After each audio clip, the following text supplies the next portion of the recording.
अपार हर्ष और गर्व की अनुभूति हो रही है कि हरियाणा के यशस्वी मुख्यमंत्री श्री नायब सिंह सैनी जी के जो लगातार दूसरी बार प्रदेश की बागडोर संभाल रहे हैं, उनके नेतृत्व में सरकार के दूसरे कार्यकाल के 100 दिन पूरे हो चुके हैं।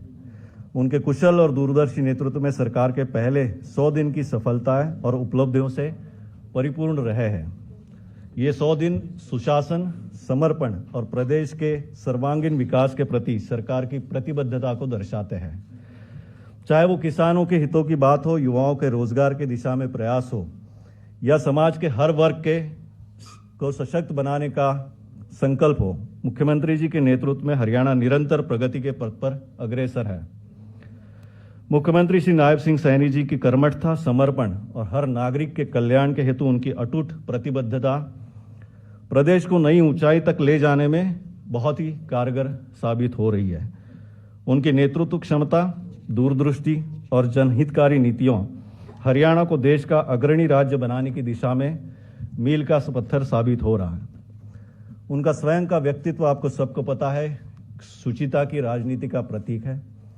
हरियाणा के हंसमुख मुख्यमंत्री के स्वरूप में उनको जनता में पूरी लोकप्रियता प्राप्त हुई है। आज की इस पत्रकार वार्ता में मैं आपका पुनः एक बार स्वागत करता हूं। अब मैं माननीय मुख्यमंत्री श्री नायब सिंह सैनी जी से विनम्र अनुरोध करता हूं कि वे सरकार के 100 दिन के कार्यकाल के अवसर पर सूचना, जनसंपर्क एवं भाषा विभाग द्वारा तैयार की गई पुस्तिका और पैम्पलेट का विधिवत विमोचन करें।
आज का यह शुभ अवसर हरियाणा के विकास की दिशा में एक महत्वपूर्ण पड़ाव है। वैसे तो पूरे सरकार के कार्यकाल में 100 दिन बहुत ही कम होते हैं, लेकिन जो सबसे पहले 100 दिन होते हैं वो बहुत महत्वपूर्ण इसलिए है कि ये सरकार की दिशा और सरकार का संकल्प और दृढ़ निश्चय दर्शाता है कि जनता के प्रति जो संकल्प सरकार ने लिए है वो आगे के जो कार्यकाल में है किस रफ्तार से और किस दिशा में और किस दृढ़ता से वो पूरे किए जाएंगे।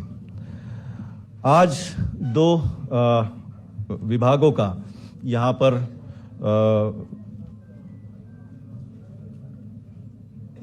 उद्घाटन किया जा रहा है। सबसे पहले कृषि एवं किसान कल्याण विभाग द्वारा राज्य में प्रतिकूल मौसम की स्थिति के कारण उत्पादित की जा रही कृषि एवं बागवानी फसलों पर 2000 रुपये प्रति एकड़ बोनस देने का फैसला किया गया था।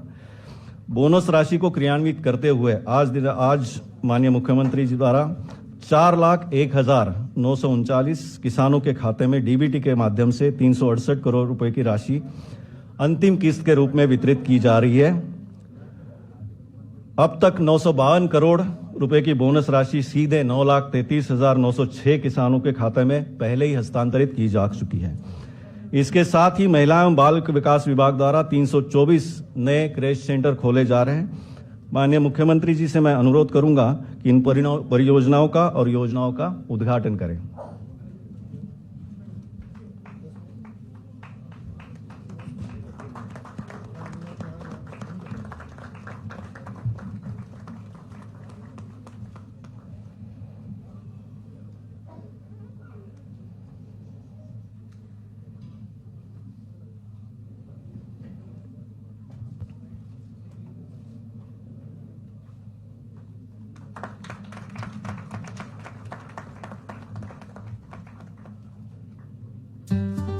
ये हंसते खिलखिलाते फूलों से मासूम चेहरे देश का भविष्य हैं।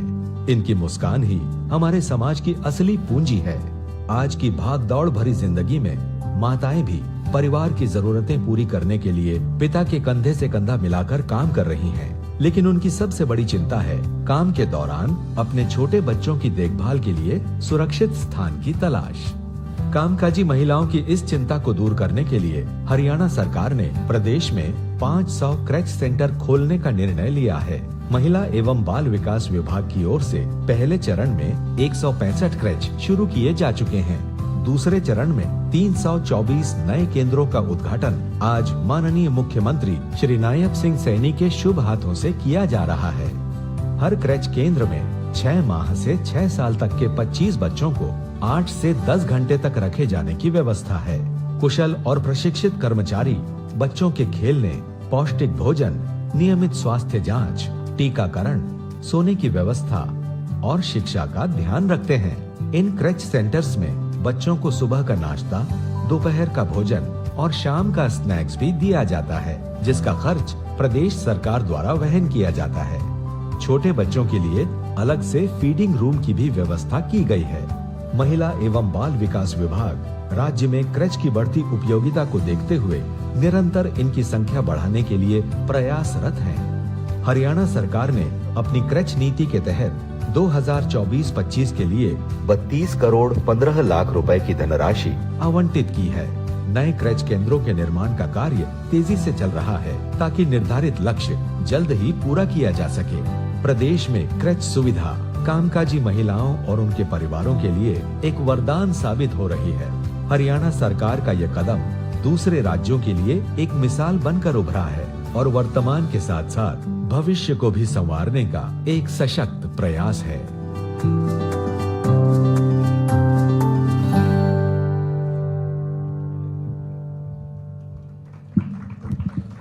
बहुत बहुत धन्यवाद मान्यवर। अब सूचना और जनसंपर्क भाषा विभाग द्वारा 100 दिन की उपलब्धियों पर एक फिल्म तैयार की गई है और इसको हम यहाँ पर देखेंगे। मैं नायब सिंह सैनी ईश्वर की शपथ लेता हूँ। शपथ ग्रहण के बाद हरियाणा के लोकप्रिय मुख्यमंत्री श्री नायब सिंह सैनी ने अपने कार्यकाल के पहले 100 दिनों में विकास और जन कल्याण का लक्ष्य लेकर कार्य किए। आज उसकी कामयाबी की गूंज पूरे धमक के साथ हरियाणा वासी महसूस कर रहे हैं। अब हरियाणा में डबल इंजन सरकार के पिछले 1 दशक के विकास को मिली है तिगुनी रफ्तार। सैनी जी की नई सरकार को अभी कुछ हफ्ते ही हुए हैं वैसे तो,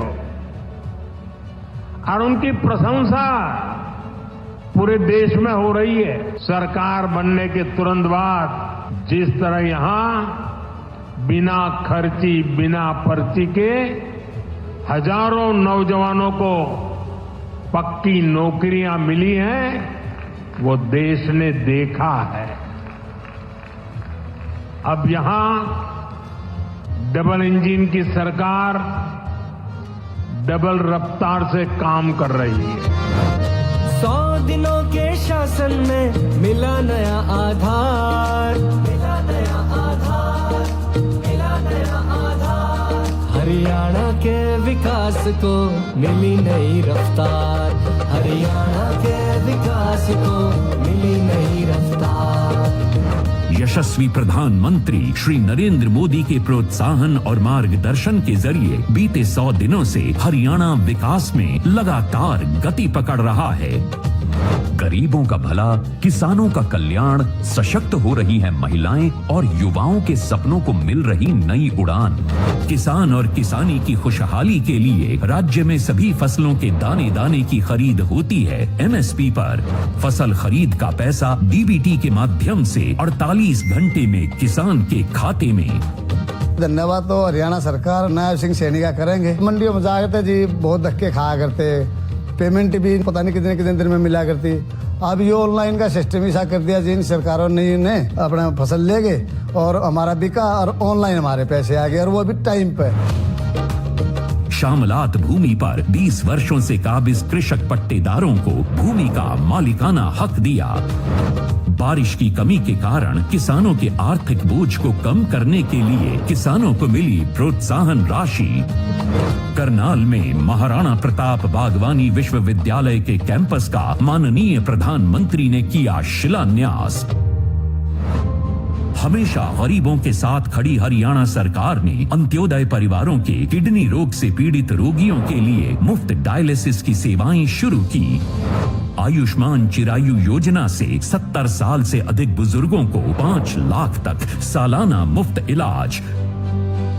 गरीब आदमी तक 1 रुपया मुश्किल से पहुंचता था, सभी का अकाउंट खुलवा दिया, अकाउंट में ही पैसा आता है, बीच की दलाली सब खत्म होगी। सबसे अच्छी सरकार मान रहा हूँ मैं तो। उनका 70 साल का शासन देख लो, इनका 10 साल का, उनसे 10 गुना आगे है। पहले विधानसभा सत्र में ही पिछड़ा वर्ग बी को पंचायती राज संस्थाओं व शहरी स्थानीय निकायों में आरक्षण के साथ ही अब तक वंचित रह गई अनुसूचित जातियों को भी उनका अधिकार दिया। गरीबों को मिल रहे 100-100 गज के प्लॉट और पीएम आवास योजना के अंतर्गत मकान निर्माण के लिए वित्तीय सहायता और गरीब परिवारों को पीएम सूर्य घर योजना में मिल रही है मुफ्त बिजली। नागरिक कल्याण और आम जन की समस्या के त्वरित निवारण के लिए समाधान शिविर शुरू किए गए। महिलाओं को सशक्त बनाने के लिए माननीय प्रधानमंत्री श्री नरेंद्र मोदी जी ने पानीपत से LIC बीमा सखी योजना का शुभारंभ किया। स्वयं सहायता समूहों को मिला प्रोत्साहन। प्रदेश में 5 लाख महिलाओं को लखपति दीदी बनाने का लक्ष्य रखा गया है। नमो ड्रोन दीदी को 8 लाख कीमत का ड्रोन भी मुफ्त देगी सरकार। हमें बड़ा गर्व हो रहा है। हमारे मुख्यमंत्री जी का हम बार बार धन्यवाद करते हैं कि उन्होंने लेडीज को ऐसा मौका दिया है बेटियों को आगे बढ़ने के लिए। पहले मेरी कोई पहचान नहीं थी, मुझे कोई नहीं जानता था गांव में, अब मुझे सब जानते हैं ड्रोन दीदी के नाम से। गरीब परिवारों को सिर्फ 500 रुपए में गैस सिलेंडर। इसके अलावा आंगनबाड़ी कार्यकर्ताओं और सहायिकाओं के मानदेय में भी बढ़ोतरी की गई। महिलाओं के अलावा युवाओं को भी बड़ी राहत देते हुए राज्य की बागडोर संभालते ही बिना खर्ची बिना पर्ची के 27,000 से अधिक युवाओं का सरकारी नौकरी का सपना साकार हुआ। एक कहावत है गांव में, इसको वोट देगा तो कौन सा ये तुम्हारे घर पे बोरी गिर के चला जाएगा। घर पे बोरी पड़ गई उसी दिन से। पहले जो होता था वो होता था, अब पूरा प्रोसेस बिल्कुल क्लियर है, कुछ लेना देना कुछ नहीं पड़ता। नशा मुक्त हरियाणा की परिकल्पना पर आगे बढ़ने का हुआ आह्वान। युवाओं में हुनर के साथ सेहत का ख्याल रख रही सरकार। गांव-गांव में खुल रहे इंडोर जिम। इसके अलावा अनेक योजनाओं और कार्यक्रमों को मंजूरी मिली है। रिठाला से कुंडली मेट्रो से खुलेंगे विकास की संभावनाओं के नए द्वार। जन जन को साथ लिए एक नया विश्वास लिए चल पड़ी अब नए डगर पर हरियाणा सरकार। हरियाणा की जय जय, हरियाणा की जय जय, हरियाणा की जय जय, हरियाणा की जय जय।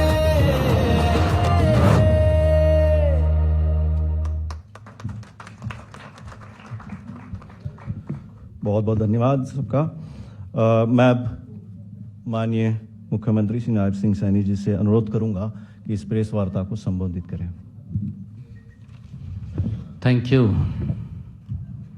सभी पत्रकार एवं छायाकार मित्रों का, हमारे सभी इलेक्ट्रॉनिक मीडिया के सभी कैमरामैन और सभी हमारे फोटोग्राफर्स।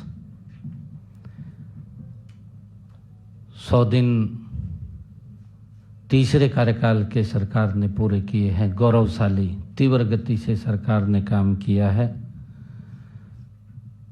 और उसको लेकर के आज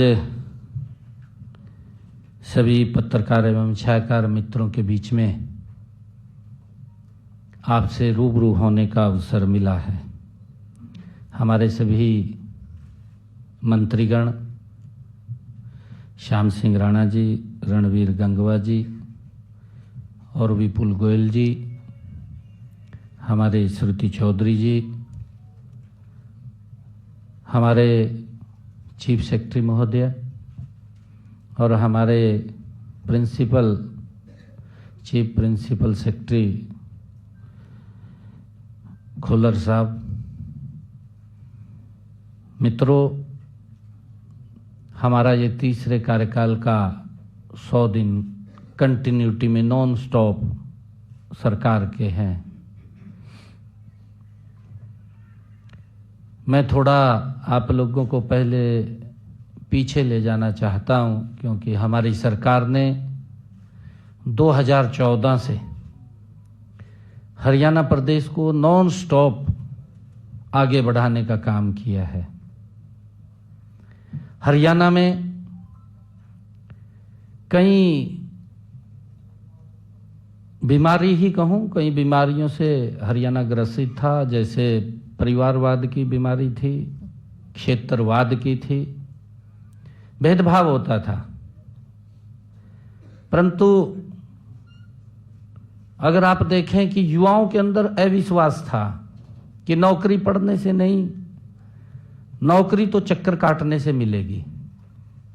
किसी विधायक, मंत्री, मुख्यमंत्री के दरबार में हाजिरी लगेगी, तब जाकर के माँ बाप इंतजाम करता था, मोटा इंतजाम भी करता था, तब जाकर के कहीं उसको ये विश्वास होता था कि नौकरी लगेगी। परंतु गरीब व्यक्ति को तो अगर वो कहीं जमीन जमून बेच करके या गहने बेच करके इंतजाम करता था तो तब भी उसको नौकरी नहीं लगती थी।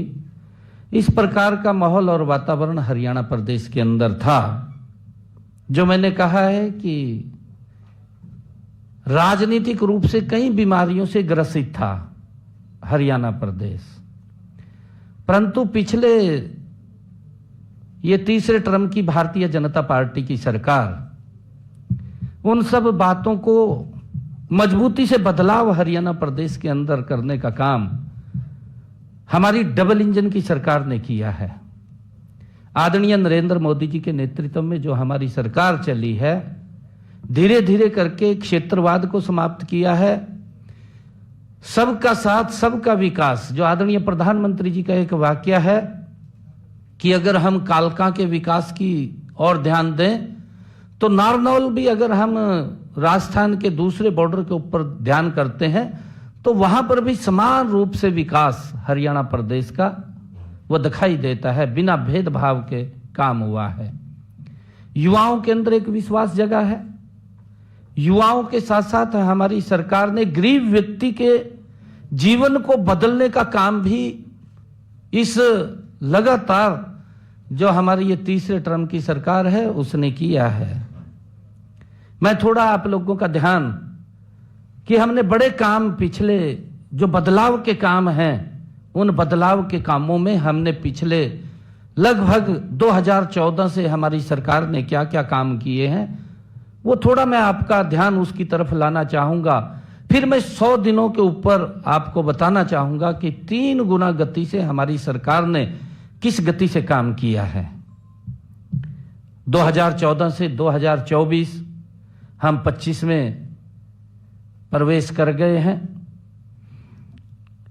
हमने सबसे पहले हरियाणा प्रदेश के अंदर जो एक बड़ा बदलाव किया है, जिसके अंदर माननीय सुप्रीम कोर्ट ने भी कहा कि यह अच्छा निर्णय सरकार का है, पढ़ी लिखी पंचायतों वाला हरियाणा पहला देश के अंदर प्रदेश बना है। यह बड़ा बदलाव हम उसके अंदर लेकर के आए हैं। दूसरा हमने बड़ा काम जो किया है, जो हमारे कर्मचारी थे, कर्मचारियों के ट्रांसफर पॉलिसी ला करके, नहीं तो एक बड़ा हरियाणा प्रदेश के अंदर ये एक सिस्टम चलता था कि भाई बदली बगैर पैसे के नहीं होती, परंतु हमने ट्रांसफर पॉलिसी ला करके घर बैठे व्यक्ति को सम्मान देने का काम किया है। आज मुझे खुशी है कि मैं आज आप लोगों से रूबरू हो रहा हूं। आज पूरे हरियाणा प्रदेश के हमारे सभी कर्मचारी भी आज शायद देख रहे होंगे इस बात को, परंतु मैं ये कहना चाहता हूं कि 95% कर्मचारी आज इस हमारी ट्रांसफर पॉलिसी से संतुष्ट हैं। अगर कोई 5%, 2%, 3% अगर कोई दिक्कत आती है, क्योंकि उसको भी एडजस्ट करने का काम करते हैं, परंतु आज हमारे कर्मचारी भाइयों को चक्कर काटने की आवश्यकता नहीं है। ये ट्रांसफर पॉलिसी जो नीति लागू की है, ये हमारा देश का पहला राज्य है जिसने इसको लागू किया है। ये मेरे लिए खुशी की बात है। तीसरा हमने बड़ा काम जो किया है, तीसरा काम किया है परिवार पहचान पत्र, जो घर बैठे ही सरकार की योजनाओं के साथ जुड़ना और घर बैठे ही उन योजनाओं का लाभ उन तक पहुंचना, ये बड़ा एक चेंजिंग। नहीं तो योजना का लाभ लेने के लिए गरीब व्यक्ति को दर दर की ठोकरें खाना पड़ता था। वो ऑफिसों के चक्कर काटता था, एक बार गया, 2 बार गया, हार करके घर बैठ जाता था कि नहीं मिलता। सिस्टम ही ऐसा है। परंतु जब से ऑनलाइन इस सिस्टम को लागू किया है, घर बैठे ही व्यक्ति को किसी दफ्तर के चक्कर नहीं काटने पड़ते, उसको उसके घर के ऊपर योजनाओं का लाभ मिल रहा है। मुझे खुशी है कि 52 लाख परिवारों को 400 योजनाओं का लाभ घर बैठे ही मिल रहा है। ये एक बड़ा काम जो तीसरा परिवार पहचान पत्र ने दिया है कि जो पात्र व्यक्ति है उस तक सरकार पहुंचे, योजनाबद्ध तरीके से पहुंचे, उसको कहीं किसी के पास चक्कर काटने की आवश्यकता नहीं है। ये काम एक बड़ा बदलाव लाने का काम हमारी सरकार ने पिछले ये तीसरे टर्म की जब हम बात कर रहे हैं कि हमने लगातार 2014 से इसके अंदर किया है। मुझे यह भी खुशी है कि हमने चौथा काम जो किया है सामाजिक सुरक्षा पेंशन का।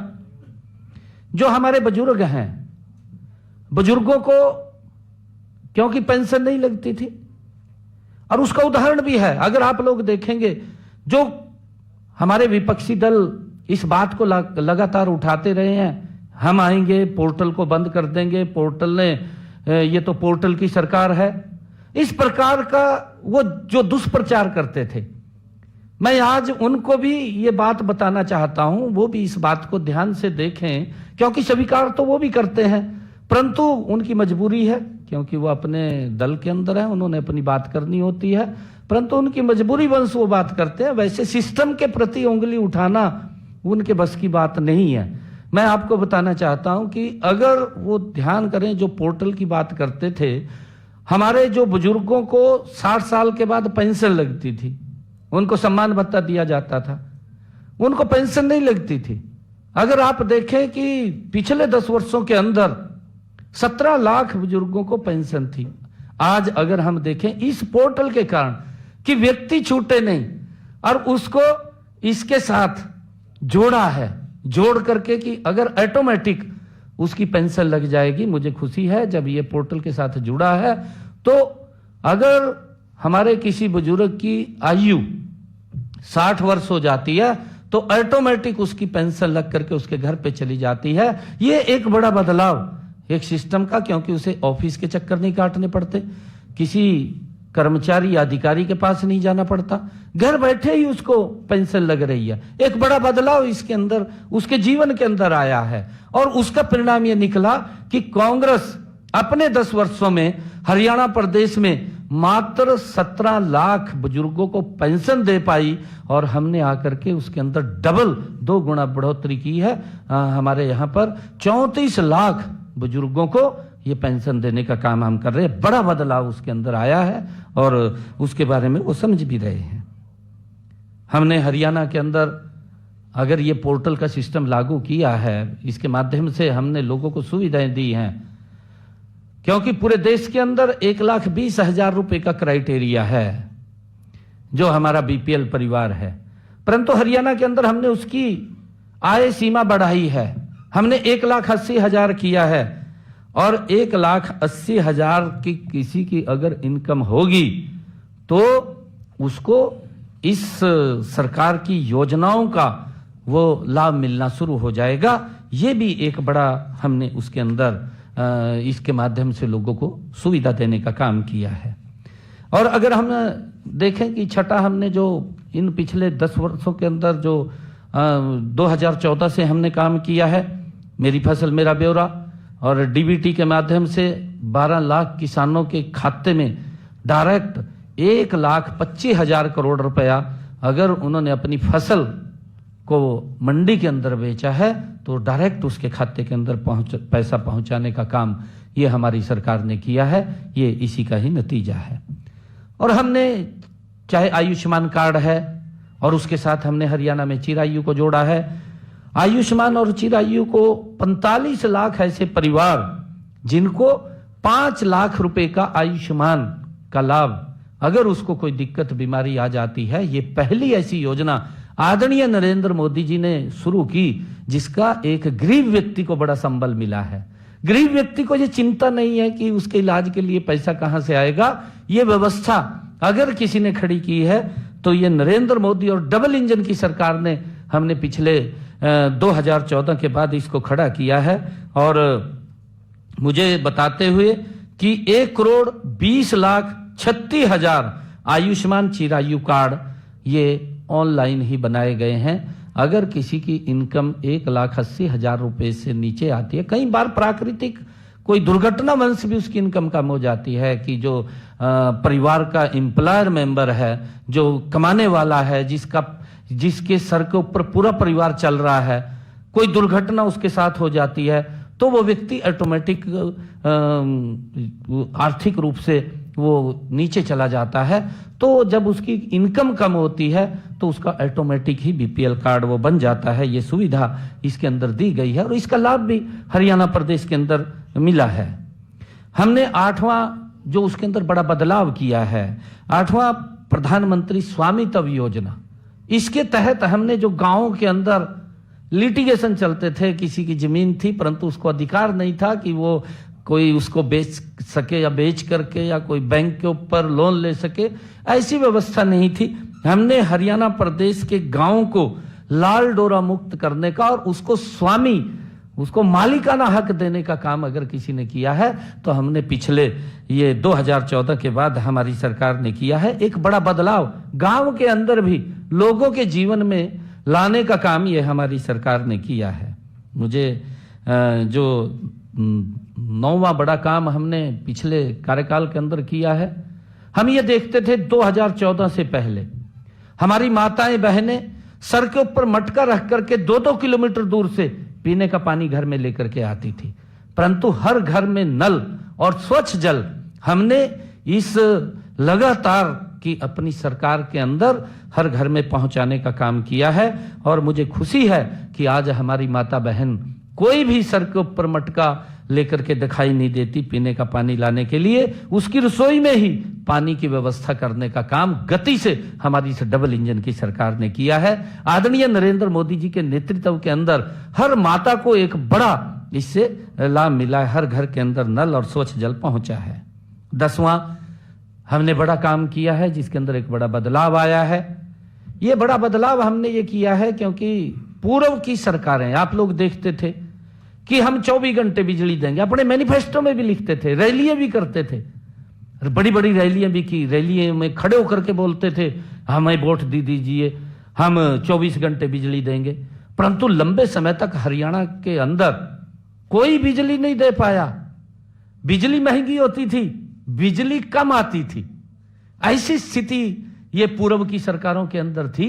परंतु एक योजनाबद्ध तरीके से हरियाणा प्रदेश के अंदर एक योजना बनी, हमारा गांव जगमग गांव, और उसका परिणाम यह निकला कि हमने 2014 के बाद आज लगभग 5,861 गांव, जो हमारे टोटल 6500 पंचायतें हैं, 6500 पंचायतों के अंदर से 5,861 ऐसे गांव हैं कि हमारे थर्ड टर्म की सरकार के अंदर 24 घंटे बिजली देने का काम ये हमारी सरकार कर रही है। एक बड़ा बदलाव इसके अंदर आया। आज लोग इस बात की चर्चा करते हैं कि दोपहरी के अंदर जब गर्मी पूरी होती थी लाइट नहीं मिलती थी, खाने के समय लाइट नहीं मिलती थी, परंतु आज किसी को दिक्कत नहीं है, इस बात की चर्चा करते हैं। एक बड़ा बदलाव हमने पिछले ये 10 वर्षों के अंदर हमारी तीसरी टर्म की सरकार के अंदर ये हमने किया है।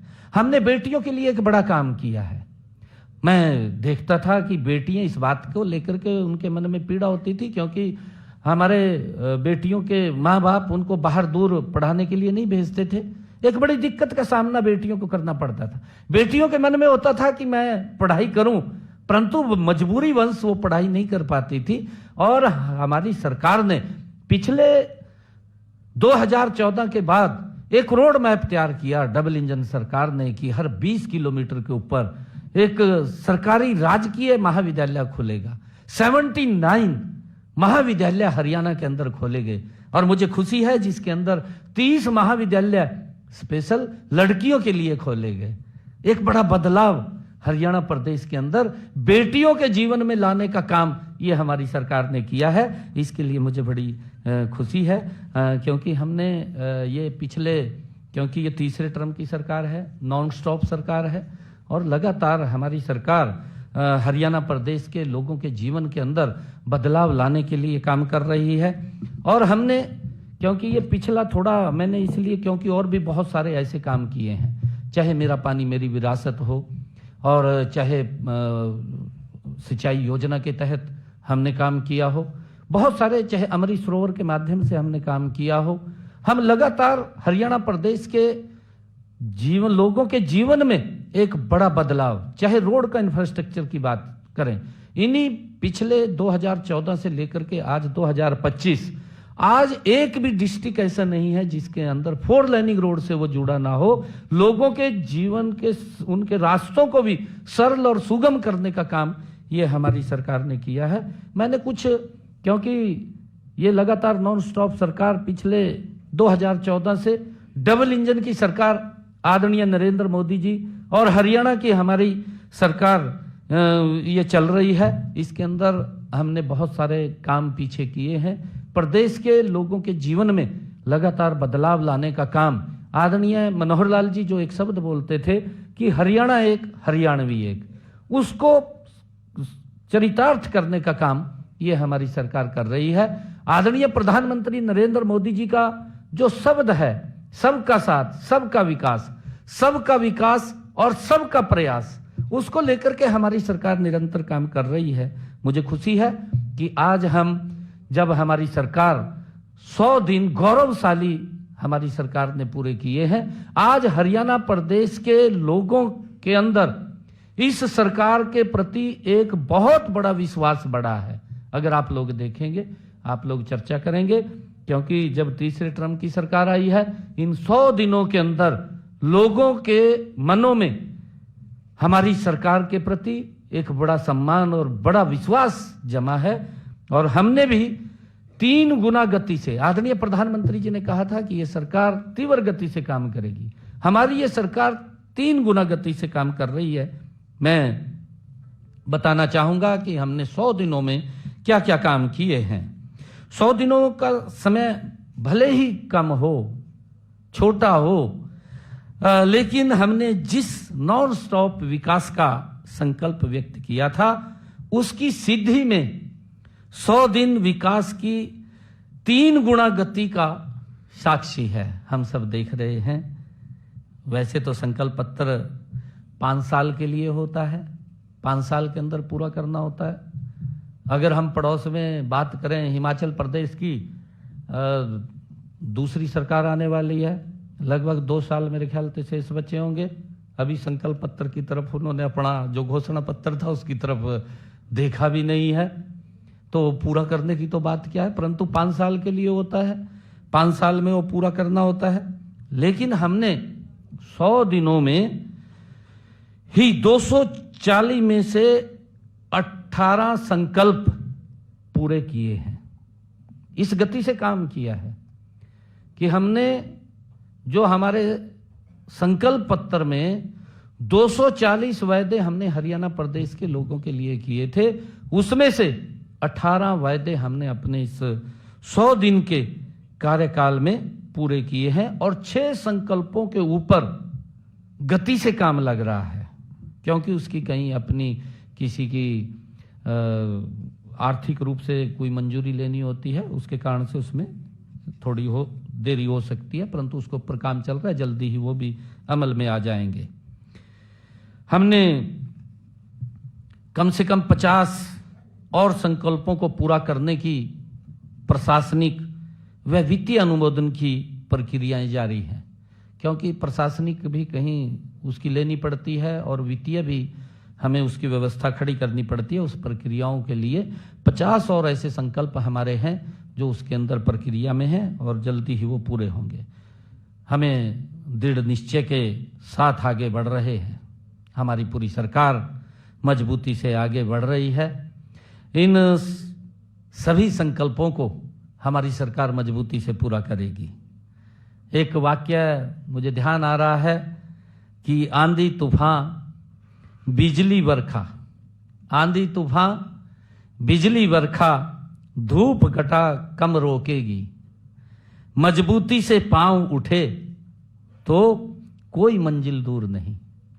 ये हमारी सरकार तीव्र गति से काम करने वाली सरकार है।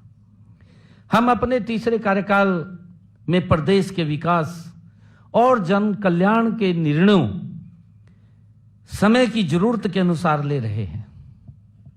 जो भी कोई निर्णय है, आज की जो आवश्यकता है हरियाणा प्रदेश को, उस अनुसार हम निर्णय कर रहे हैं और नई नीतियां बना रहे हैं। इन 100 दिनों में जो निर्णय लिए गए और जो विकास के कार्य किए गए, उनका विवरण हमने अभी अपनी जो पुस्तक लॉन्च की है उसके अंदर पूरा का पूरा दिया है। और अगर आप उसके अंदर देखेंगे 100 दिन में जो हमारी बुकलेट छपी है उसके अंदर हमने सभी इनका चर्चा की है।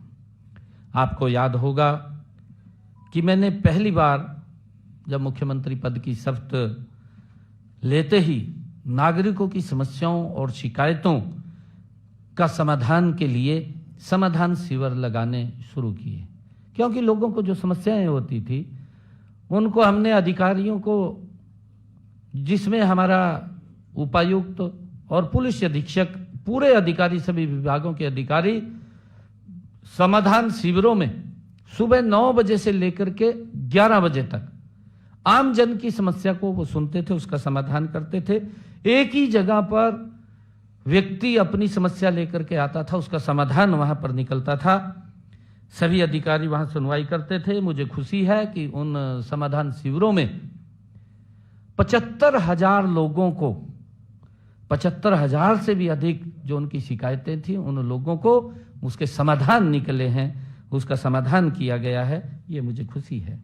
और लोगों ने इस बात की मांग भी की है। लोग ये बात बोलते थे कि जो आपने समाधान शिविर चालू किए हैं ये चालू रहें, इसको बंद ना करें। ये लोगों की इच्छा के ऊपर है, क्योंकि हमारी ये तीसरे टर्म की सरकार ये आम जन के प्रति जवाबदेही। अगर लोग कह रहे हैं कि ये चालू रहेगा तो चालू रहेगा, ये जनता के ऊपर है। जनता जो चाहेगी वैसा हम अपने इन कार्यों को आगे बढ़ाते रहेंगे। सबको यह भी विदित है कि मैं चाहे घर पर हूं और चाहे मैं कार्यालय में हूं या प्रदेश में कहीं पर किसी स्थान के ऊपर हूं या हरियाणा में, मैं दिल्ली के अंदर हरियाणा भवन में हूं, मुझे काफी संख्या के अंदर लोग अपनी समस्याओं को लेकर के मिलते रहते हैं। और मेरा खुला है कि जहां भी कोई चाहे मैं मिल लेता हूं। और कई बार अगर कोई व्यक्ति रास्ते में भी हाथ दे ले, भाई रुक जा, तो मैं रुक जाता हूं, वहां भी रुक जाता हूं। कोई भी हाथ दे ले, भी कोई समस्या होगी, कोई बात नहीं, किसी गांव के अंदर भी खड़े हो जाते हैं लोग, तो रुक करके उनकी समस्याओं को सुनता हूं। उसके लिए हमने एक पोर्टल भी बनाया है, जन संवाद पोर्टल, वो हमने बनाया है। उसके ऊपर वो समस्याओं वो हम उसके अंदर ऐड करते हैं। मुझे खुशी है कि हमने पिछले 100 दिनों में उस जन संवाद पोर्टल के ऊपर भी 45,000 शिकायतों का समाधान किया है। जो जन संवाद पोर्टल हमने बनाया कि लोगों की समस्याएं आती हैं।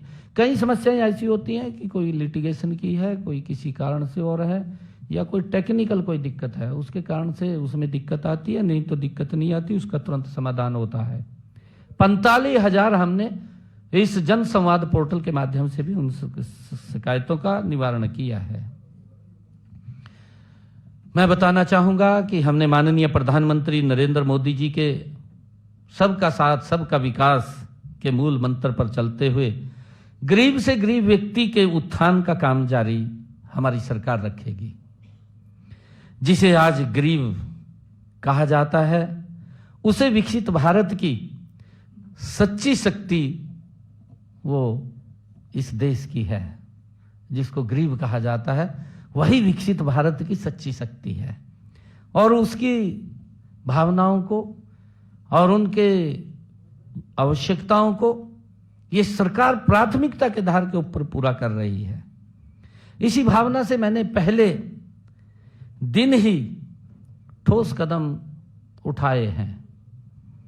18 अक्टूबर 24 को मुख्यमंत्री कार्यालय में जब मैं आया, पहले ही दिन मैंने अपनी पहली कलम से जो हमने कहा था, हमने अपने संकल्प पत्र में भी ये कहा था, और हम लोगों के जब संकल्प पत्र में हमने कहा है तो हम लोगों के बीच में इस बात को बोलते थे कि जो किडनी के पेशेंट हैं, कि हम आते ही, चाहे सरकारी हॉस्पिटल है चाहे मेडिकल कॉलेज है, हरियाणा प्रदेश के अंदर आते ही हमने डायलिसिस को फ्री किया है। उनका कोई पैसा नहीं लगता।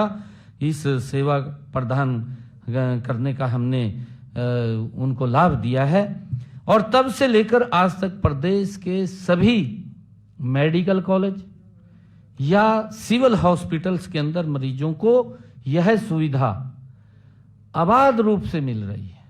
उनको कोई दिक्कत समस्या नहीं है। हमने जो संकल्प पत्र में कहा उसको पूरा किया है।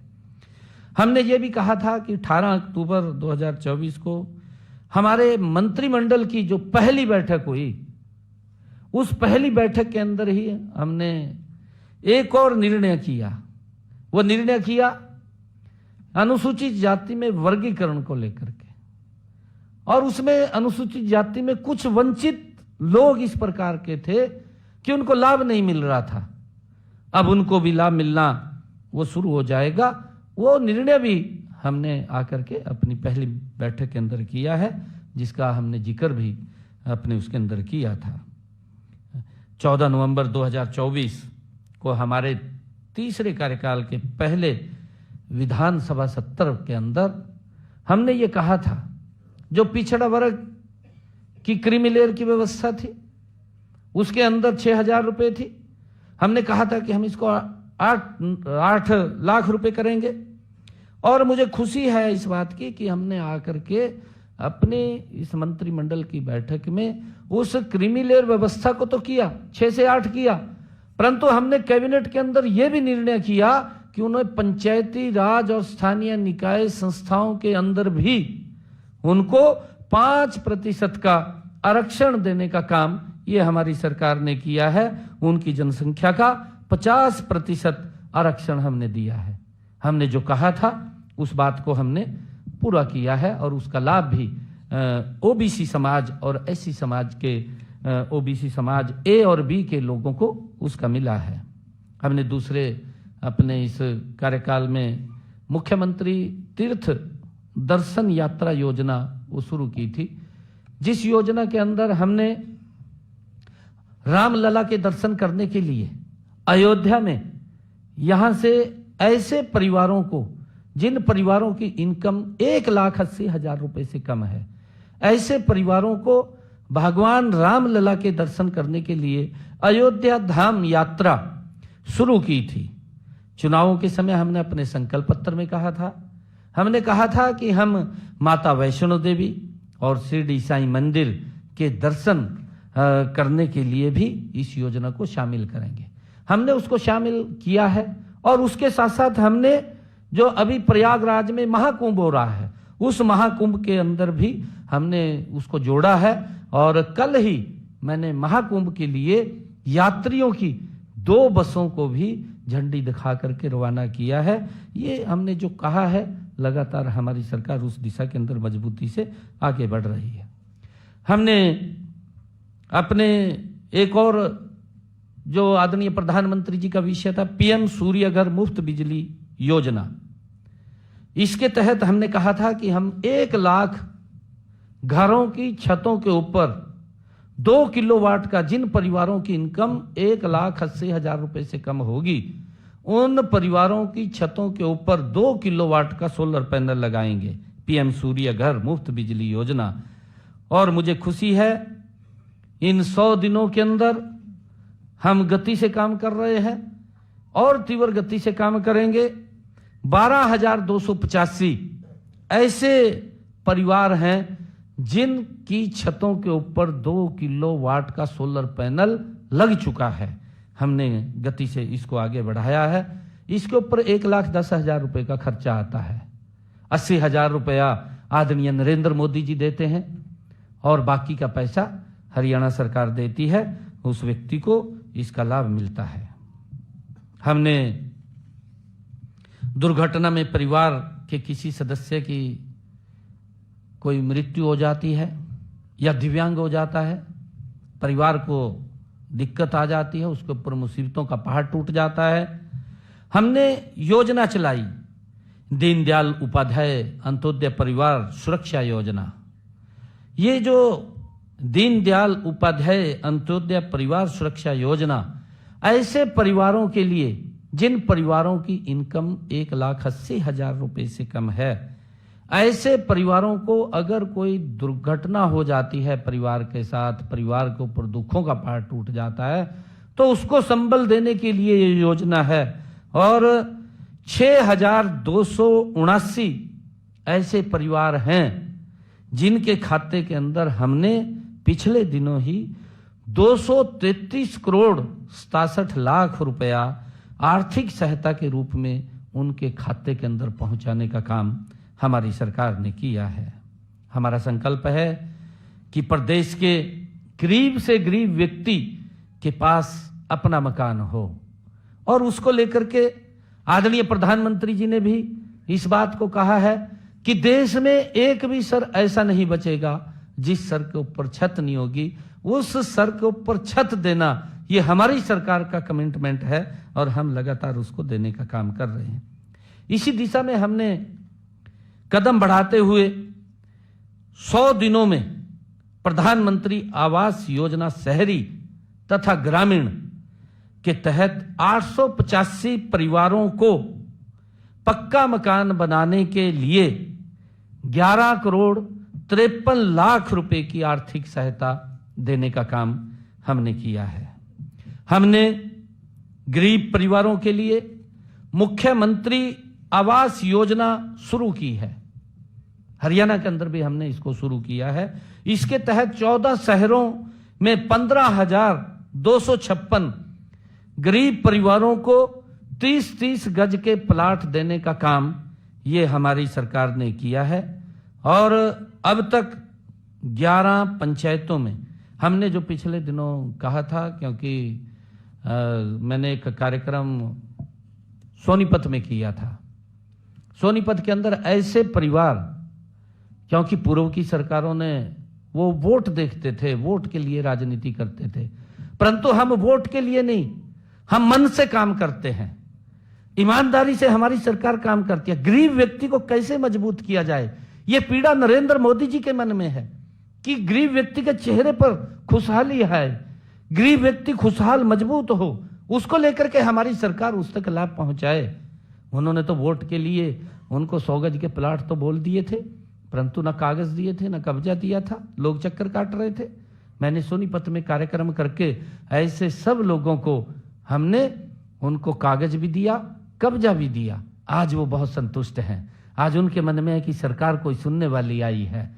और हमारी ये तीसरे टर्म की सरकार, आदरणीय नरेंद्र मोदी जी के नेतृत्व वाली सरकार, ये गरीब के हित की सरकार है, गरीबों को मजबूत करने वाली सरकार है। उनके अधिकारों का कोई हनन ना कर सके, उन अधिकारों को सुरक्षित करने वाली ये सरकार है। और हमने तभी एक निर्णय और किया था, हमने कहा था कि ऐसे जो परिवार छूट गए हैं, जिनको 100 गज का प्लाट नहीं मिला है, हमने उनके लिए भी अलग से एक योजना खड़ी की थी। और मुझे खुशी है आज बताते हुए कि हमने 11 ग्राम पंचायतों और 1 महाग्राम में 4,533 प्लाट कागज और कब्जे के साथ उनको दिए हैं। हमने ये निर्णय किया है कि हम 1 लाख परिवारों को, ऐसे जिन लोगों के पास अपना जमीन नहीं है, अपना मकान नहीं है, ऐसे लोगों को हम ग्राम के अंदर तो 100 गज का प्लाट और महाग्राम के अंदर उसको 50 गज का प्लाट देने का काम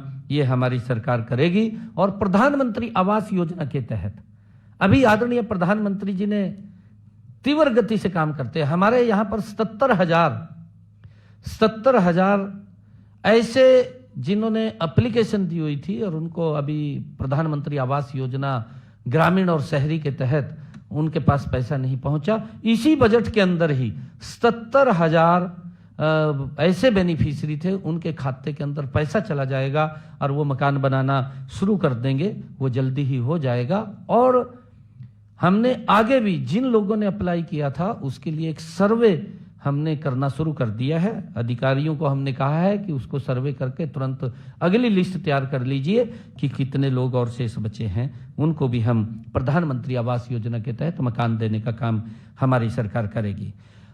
मैं कहना चाहूँगा कि पिछले दिनों एनसीआर क्षेत्र में प्रदूषण बढ़ने से भवन निर्माण के और दूसरे अन्य कार्य रोकने पड़े। माननीय सुप्रीम कोर्ट ने एक आदेश पारित किया। इससे हमारे जो मजदूर थे उनकी आजीविका प्रभावित हुई थी, क्योंकि हमारे जो मजदूर हैं वो सुबह कमाते हैं, शाम को खाते हैं, इस प्रकार की स्थिति है।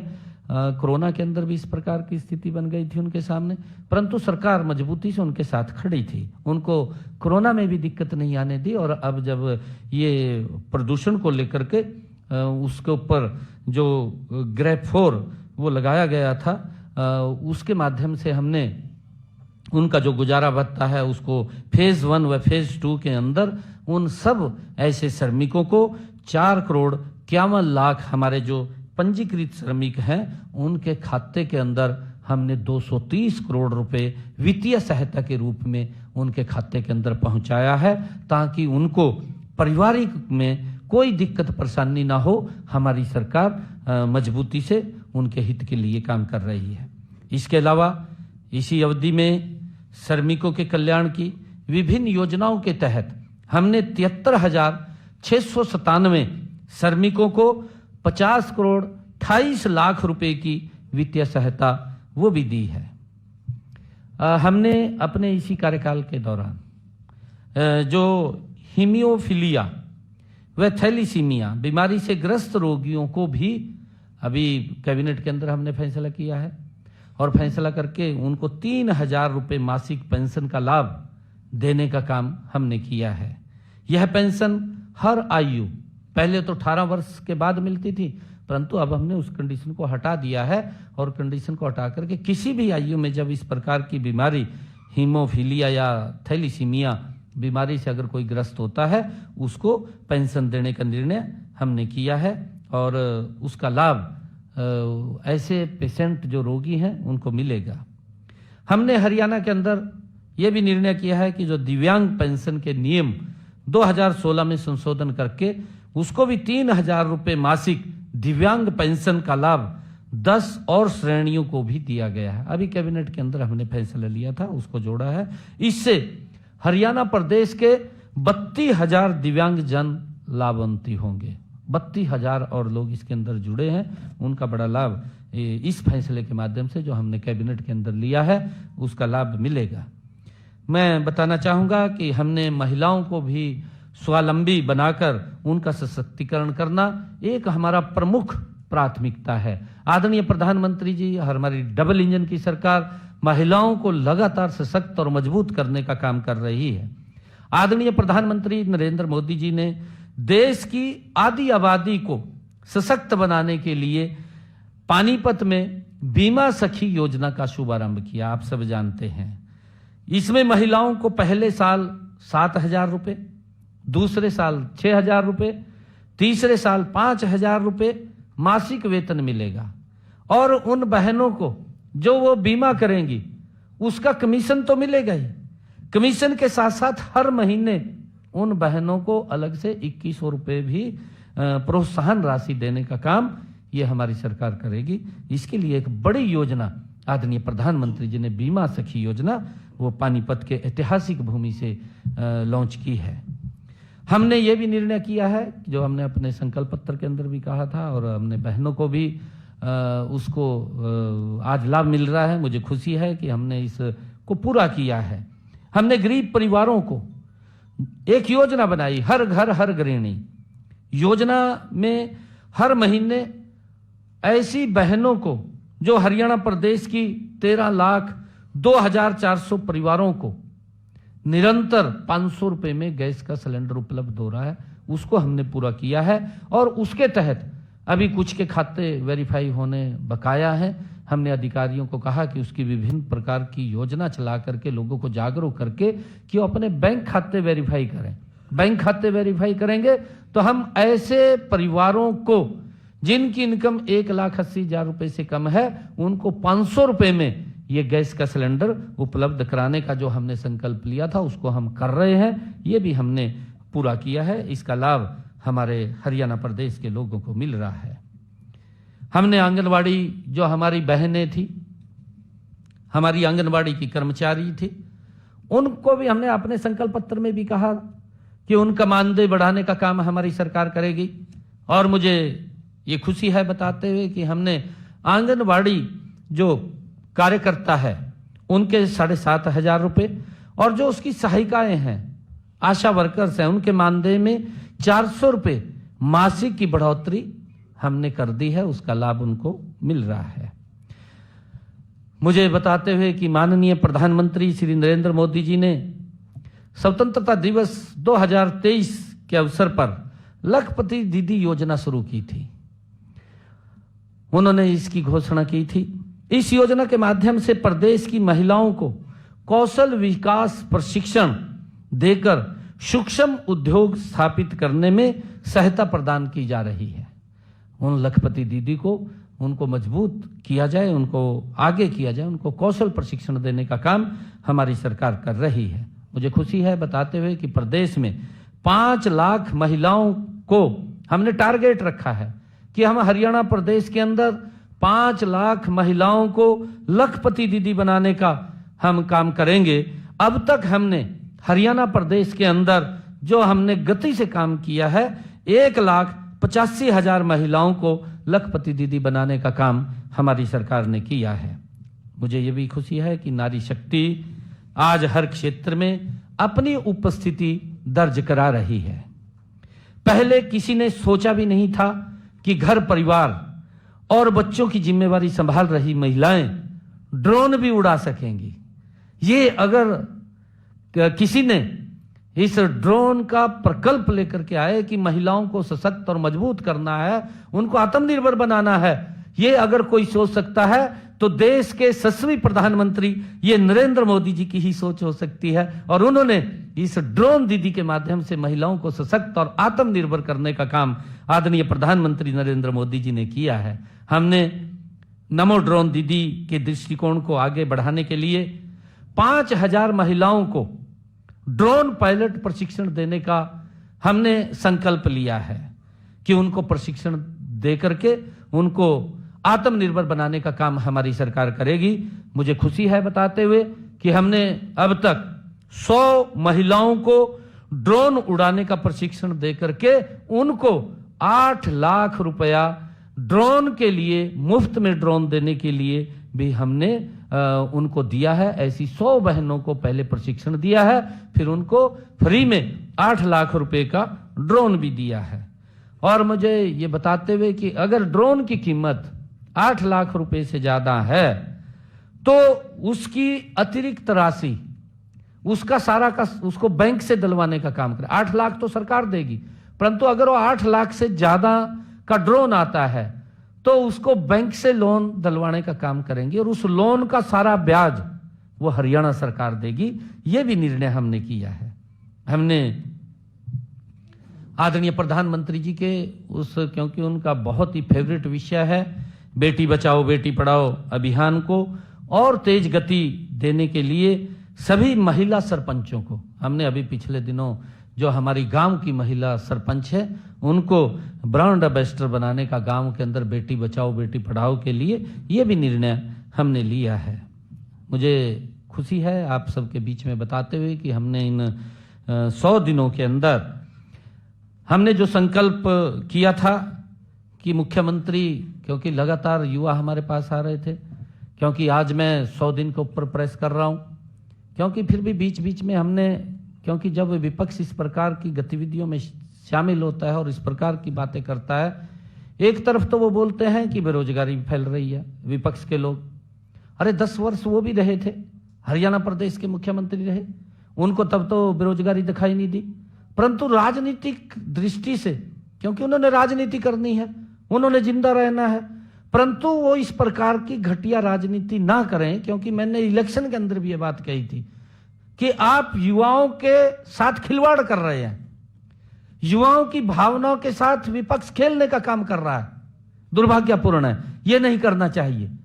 उन्होंने, युवाओं के रिजल्ट तैयार थे जब हमने कहा था कि हम युवाओं को बिना पर्ची बिना खर्ची के नौकरी दे रहे हैं, वो जाकर के चीफ इलेक्शन कमीशन पे गए, वो कोर्ट में गए और जाकर के कहा कि रिजल्ट ना निकाला जाए। ये युवाओं के भावनाओं के ऊपर कुठाराघात ये कांग्रेस और विपक्षी दलों ने किया था। मेरे पास युवा आए, कहने लगे कि आप रिजल्ट निकाल दो। मैंने कहा कि मैं तो नहीं निकाल सकता रिजल्ट, तो क्योंकि मखा कांग्रेस के लोग वो चीफ इलेक्शन कमीशन पे गए और उसने लेटर निकाल दिया है कि जब तक कोड ऑफ कंडक्ट लगा हुआ है तब तक आप कोई भी रिजल्ट नहीं निकालेंगे। और किस प्रकार से उनकी भावनाओं के साथ खेल रहे थे, किस प्रकार की बातें इलेक्शन में कर रहे थे। वो ये बात बोल रहे थे कि मेरे हिस्से में 2000 आएंगी, मैं अपने हिस्से की नौकरी दूंगा। कोई बोल रहा था कि मेरे जितने हिस्से में आएंगे उतनी नौकरी दूंगा। और यहां तक कि एक व्यक्ति तो उनका जो प्रत्याशी था, चुनाव लड़ रहा था, वो ये कह रहा था कि मुझे 50 वोट दो, मैं 50 वोट पे एक नौकरी दूंगा। अरे किस प्रकार से उनकी भावनाओं के साथ खेल रहे थे, किस प्रकार से खिलवाड़ कर रहे थे। अरे जिस प्रकार का 2014 से पहले का सिस्टम था, उस सिस्टम को दोबारा स्थापित करना चाहते थे। युवाओं के अंदर भय था। युवा मेरे पास आए, युवा रो रहे थे, युवा ये कह रहे थे कि आप रिजल्ट निकालिए। मैंने कहा कि मैं रिजल्ट नहीं निकाल सकता जब तक, परंतु मैंने उनको एक इंश्योरेंस दिया, मैंने उनको एक आश्वासन दिया कि मैं शब्द बाद में लूंगा, पहले मैं आप लोगों को ज्वाइनिंग लेटर दूंगा। और मुझे खुशी है इस बात को बताते हुए कि हमने युवाओं की उस भावना को, उस विश्वास को कायम रखा है। और हरियाणा प्रदेश के लोगों का मैं दिल से धन्यवाद करता हूं, उन परिवारों का धन्यवाद करता हूं कि जिन्होंने इस सरकार के अंदर तीसरे टर्म में एक बड़े मैंडेट के साथ विश्वास व्यक्त किया है। मेरी सरकार की जिम्मेवारी है कि हम युवाओं के उस भावना को किसी भी ऐसे व्यक्ति से कुचलने नहीं देंगे जो कुचलने की कोशिश कर रहे थे। हम उनको बाहर करने का काम किया। मैंने युवाओं से ये आश्वासन दिया कि मैं शब्द बाद में लूंगा, परंतु पहले आपको ज्वाइनिंग लेटर दूंगा, ज्वाइनिंग कराऊंगा। और मुझे खुशी है कि हम उस संकल्प के ऊपर पूरा उतरे हैं।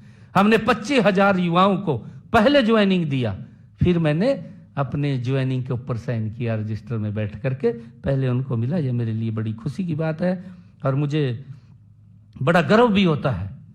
और आगे भी मैं हरियाणा प्रदेश के युवाओं को ये कहना चाहूंगा आज, क्योंकि ये बड़ा मार्मिक विषय है, क्योंकि कांग्रेस और अन्य जो दल हैं वो उनकी भावनाओं के साथ खिलवाड़ करते हैं। गरीब व्यक्ति तो सोच भी नहीं सकता था कि उसका बच्चा सरकारी नौकरी लग जाएगा। आज अगर सोच बनी है तो ये सोच ऊपर आ जाएंगे, ऊपर आ जाएंगे। साहब यहाँ आ जाओ, इधर आ जाओ, यहाँ आ जाएंगे।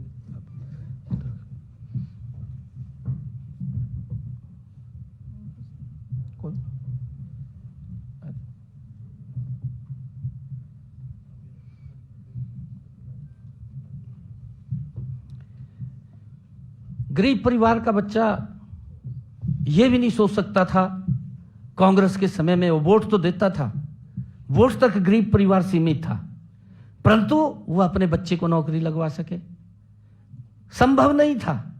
ये संभव अगर हुआ है तो ये डबल इंजन की सरकार में हुआ है। नरेंद्र मोदी और भारतीय जनता पार्टी की सरकार में ये संभव हुआ है और उसका परिणाम निकला है। उसका परिणाम यही निकला है कि हमने बड़ा विश्वास लोगों में गया है कि 25,000 नौकरियां बिना पर्ची बिना खर्ची के इतिहास में पहली बार हरियाणा प्रदेश के अंदर हमने दी हैं। और युवाओं में, युवाओं के माँ बाप में, प्रदेश के आमजन में इस बात की गया है, विश्वास गया है कि ये सरकार ये काम करने वाली सरकार है। और हमने पिछले 10 वर्षों के अंदर अगर हम बात करें पिछले 10 वर्षों में 1,75,000 युवाओं को बिना पर्ची बिना खर्ची के हरियाणा सरकार की नौकरी देने का काम ये हमारी सरकार ने किया है। और मैं ये कहना चाहूँगा कि हमने अपने संकल्प पत्र में कहा है कि आने वाले समय के अंदर हमारी सरकार 2 लाख और नौकरियां देने का काम करेगी, बिना पर्ची बिना खर्ची के करेगी, समय समय के ऊपर, क्योंकि 5 साल के लिए मैंडेट है और लगातार हम हर साल इसके अंदर बढ़ाने का काम करेंगे। मुझे बताते हुए कि धन के अभाव में मेधावी छात्र उच्च कोटि के शिक्षण संस्थानों में शिक्षा प्राप्त करने से वंचित हो जाता था। गरीब व्यक्ति था, पैसे के अभाव के कारण नहीं पढ़ पाता था, क्योंकि वो कहीं दाखिला नहीं ले पाता था। हमने उनका ख्याल रखा है और हमने मेधावी छात्रों को वित्तीय सहायता प्रदान करने के लिए पीएम विद्या लक्ष्मी योजना, उसका शुभारंभ किया है। पीएम विद्या लक्ष्मी योजना 6 नवंबर को शुरू की गई। इसके तहत उच्च कोटि के उच्च शिक्षण संस्थानों में प्रवेश लेने वाले छात्रों को ट्यूशन फीस, पूरी राशि और पाठ्यक्रम से संबंधित अन्य खर्चों के लिए बैंकों व वित्तीय संस्थानों से गारंटी मुक्त ऋण दिलवाया जाएगा। ये निर्णय हमने किया है और मुझे खुशी है बताते हुए कि मैं आपको बताना चाहता हूं कि हमने ये भी अपने संकल्प पत्र में कहा है, हमने ये भी कहा है कि जो हमारे एससी और ओबीसी समाज के बच्चे हैं, देश के किसी भी सरकारी संस्थान में, चाहे वो कॉलेज है, चाहे यूनिवर्सिटी है, चाहे वो पॉलिटेक्निकल है, चाहे वो मेडिकल में है, चाहे वो आईआईटी में है, कहीं पर भी वो सरकारी उसके अंदर पढ़ने के लिए जाता है तो उसकी सारी फीस स्कॉलरशिप के माध्यम से हमारी सरकार देने का काम करेगी। ये भी निर्णय हमने किया है। ग्रामीण क्षेत्रों के युवाओं को जिम के सुविधा मिले, हष्ट पुष्ट हों, स्वस्थ हों, उसको लेकर के हमने पिछले दिनों, हमने अपने संकल्प पत्र में भी कहा था, हमने पिछले दिनों 19 जिलों में 50 करोड़ रुपए की लागत से 250 इंडोर जिम खोले हैं। अभी पिछले दिनों ऑनलाइन हमने उसका काम किया है, यो हमने जो कहा था। हमारे युवाओं ने खेलों में प्रदेश और देश का नाम दुनिया भर में चमकाने का काम वो हमारे हरियाणा के युवाओं ने किया है। हमें गर्व है कि हमारे ऐसे 11 प्रतिभाशाली खिलाड़ियों को माननीय राष्ट्रपति महोदय श्रीमती द्रौपदी मुर्मू जी ने हाल ही में उनको सम्मानित किया गया। इनमें से एक खिलाड़ी को मेजर ध्यानचंद खेल रत्न अवार्ड से सम्मानित किया गया, 10 खिलाड़ियों को अर्जुन अवार्ड से सम्मानित किया गया, एक कोच को द्रोणाचार्य अवार्ड से सम्मानित किया गया है। इन सब खिलाड़ियों और इनके माता पिताओं को, क्योंकि उनकी बड़ी मेहनत होती है और सरकार मजबूती से उनके पीछे खड़े होकर के उनको आगे बढ़ाने का काम करती है, और उनके प्रशिक्षक जो उनको ट्रेनिंग देते हैं, उनके ट्रेनर्स, उनको सबको मैं बहुत बहुत शुभकामनाएं और बधाई देता हूं। पेरिस पैरालंपिक में स्वर्ण पदक और टोक्यो पैरालंपिक में कांस्य पदक जीतने वाले हरियाणा के तीरंदाज हरविंदर सिंह का नाम इस साल पद्म श्री से सम्मानित होने वालों में आया है। झज्जर निवासी साहित्यकार डॉक्टर संतराम देसवाल को भी पद्म श्री से सम्मानित किए जाने का घोषणा हुई है। मैं उन्हें भी हार्दिक बधाई और शुभकामनाएं देता हूं। मुझे खुशी है कि तीसरे कार्यकाल में पहले विधानसभा सत्र में हमने जो हमारे HKRN के कर्मचारी थे, पार्ट 1 और पार्ट 2 के कर्मचारी थे, जिनकी सर्विस 5 साल पूरी हो गई थी, ऐसे सब युवाओं को हमने विधानसभा के अंदर बिल ला करके कैबिनेट में पहले पास किया, फिर विधानसभा में बिल लेकर के आए और उनकी सेवाओं को सुरक्षित करने का निर्णय ये हमारी सरकार ने किया है। और इसी तरह हमने तकनीकी शिक्षा विभाग के अतिथि संकाय व अतिथि अनुदेशकों और कॉलेज के एक्सटेंशन लेक्चरर व अतिथि अध्यापकों को सेवाओं को भी हमने सुरक्षित करने का काम किया है। राज्य सरकार के कर्मचारियों और न्यायिक अधिकारियों की किसी की अगर कोई डेथ हो जाती है, उनकी सह सेवानिवृत्ति ग्रेजुटी की अधिकतम सीमा जो पहले 20 लाख रुपए थी उसको बढ़ा करके हमने 25 लाख रुपए किया है। ये भी हमने कहा था। हमने ये भी कहा था अपने संकल्प पत्र के अंदर, इसको पूरा किया है कि जो हमारे केंद्रीय सशस्त्र बलों और केंद्रीय सशस्त्र पुलिस बलों के कर्मियों के युद्ध में मृत्यु हो जाने पर या शहीद हो जाने पर उनके परिवारों को दी जाने वाली सहायता, पहले वो 50 लाख रुपए थी, हमने संकल्प पत्र में कहा था कि हम इसको 1 करोड़ रुपए करेंगे और हमने उसको कर दिया है। अब 1 करोड़ रुपया उन परिवारों को सहायता देने का काम हमारी सरकार कर रही है। हमने किसान हित में भी जो बात कही थी उसको पूरा किया है। अन्नदाता का हित हमारी नीतियों के केंद्र में रहा है। हम किसान की खुशहाली और खेती को अधिक लाभकारी बनाने के लिए नई नीतियां लागू कर रहे हैं। तीसरे कार्यकाल के पहले विधानसभा के सत्र में ही किसानों को मजबूत करने के लिए 3 महत्वपूर्ण कदम हमने उठाए हैं, क्योंकि लंबे समय से जो पट्टेदार किसान था उन किसानों को मालिकाना हक नहीं था, क्योंकि लंबे समय से वो उसकी पैदावार तो वहां कर रहे थे परंतु उनको मालिकाना हक नहीं था। जैसे पाकिस्तान से कुछ लोग इधर आए और उनको आकर के जमीन लौट हुआ, उनके नाम नहीं थी। ऐसे भू मालिकों के बीच विश्वास बहाली का काम हमारी सरकार ने किया है। आप सभी जानते हैं कि पहले भू मालिकों और काश्तकारों में के बीच जमीन के कब्जे तथा मुआवजे इत्यादि को लेकर विवाद वो लिटिगेशन कोर्ट में चलते रहते थे, परंतु हमने निर्णय किया है कि ऐसे पट्टेदार किसानों को, ये विधानसभा के अंदर हम बिल लेकर के आए और उसके अंदर हमने पास किया कि कलेक्टर रेट लेकर के ऐसे किसानों को, कलेक्टर रेट भी 19 नवंबर 2024 को हम लेकर के आए। कलेक्टर रेट के ऊपर हम उनको जमीन का मालिकाना हक देने का निर्णय वो हमने किया है और इसका एक बड़ा लाभ वो हमारे किसानों को मिला है। हमने जो हमारे गांव के अंदर लोग जो श्यामलात भूमि के ऊपर काबिज थे, ऐसे लोगों को भी हमने मालिकाना हक देने का काम ये निर्णय किया है।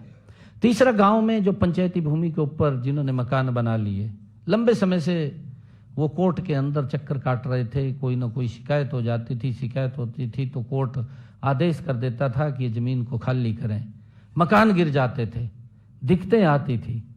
परंतु उस दिक्कत को हमने दूर किया है कि अगर 20 वर्ष से ज्यादा कोई भी व्यक्ति पंचायती भूमि के ऊपर उसने मकान बनाया है, वो बैठा है, कलेक्टर रेट लेकर के 500 वर्ग गज तक वो जमीन को अपने नाम करा सकता है। ये भी निर्णय हमने उसको मालिकाना हक देने का काम हमने जो संकल्प पत्र में कहा था उसको पूरा किया है।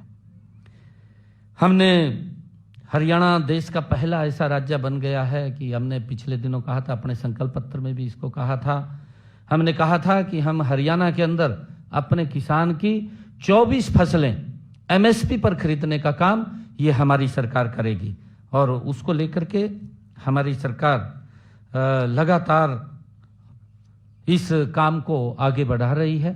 पहला देश का राज्य हरियाणा है जो अपने किसान की 24 फसलें 100% फसल एमएसपी पर खरीद रही है। हमारे विपक्ष के जो लंबे समय तक काबिज रहे हैं, नेता रहे हैं, जो स्वामीनाथन जो रिपोर्ट थी जिसके वो चेयरमैन भी रहे हैं, वो आज प्रेस कॉन्फ्रेंस में पूछते हैं कि 24 कौन सी फसल है, उसके नाम बताएं। भाई नाम भी बता देंगे जब अगर आपको नहीं पता है, हमें तो पता है ना 24 कौन सी फसलें हैं, हम बता देंगे। परंतु आप फिर किसान का क्या लाभ करेंगे जब आपको यही नहीं पता है कि 24 कौन सी फसलें हैं। जो भी फसलें हैं हरियाणा प्रदेश के अंदर, जितनी भी फसलें हैं, मैं बताना चाहता हूं उसके अंदर, अगर उनको ध्यान में नहीं है, धान की फसल है, ज्वार की फसल है, बाजरा की फसल है, रागी है, मक्का है, तुर है, मूंग है, उड़द है, मूंगफली है, सूरजमुखी है, सोयाबीन है, तिल है, काला तिल है, कपास है, गेहूं है, जौ है, चना है, मसूर है, रेपसीड है, सरसों और सैफफ्लावर है, तोरिया है, कोपरा है और छिलका रहित नारियल है, जूट है। ये 24 फसलें हैं। अगर भाई उसको नहीं पता है तो मेरे से एक कॉपी ले ले और वो सारे किसानों को पढ़ाए, भाई ये फसल आप बोते हैं, आप बोइए उनको। कैसे लाभ करेंगे वो किसान का जब उनको यही मालूम नहीं है कि हमारे हरियाणा प्रदेश के अंदर कितनी फसलें होती हैं। कम से कम उसका तो ध्यान करना चाहिए, तभी तो लाभ देंगे हम। जब उनको मालूम नहीं है, कहा जी 24 फसलें नहीं का नाम बताओ, ये नाम भी बता दिए मैंने, तो सुने होंगे जरूर। हमने हरियाणा के अंदर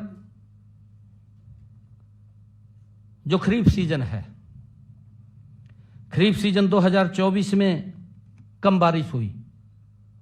हमारी कैबिनेट ने निर्णय किया कि किसानों के खर्चे ज्यादा हो रहे हैं, उनके खर्चे कम होने चाहिए। और हमारी कैबिनेट ने निर्णय किया कि किसानों के खाते में 2000 रुपए प्रति एकड़ बोनस के रूप में पहुंचाने का काम हमारी सरकार करेगी। कैबिनेट ने निर्णय किया, मुझे खुशी है, आज हरियाणा प्रदेश के किसानों के खाते में 1345 करोड़ रुपए की राशि किसानों के खाते में उस धान की फसल के अंदर बरसात कम होने के कारण उनके खर्चे कम हो, हमने पहुंचाने का काम किया है। इसका एक बड़ा लाभ मेरे हरियाणा प्रदेश के किसानों को मिला है। हमने हरियाणा के अंदर प्रधानमंत्री किसान सम्मान निधि, ऐसे 18वीं किस्त चली गई है।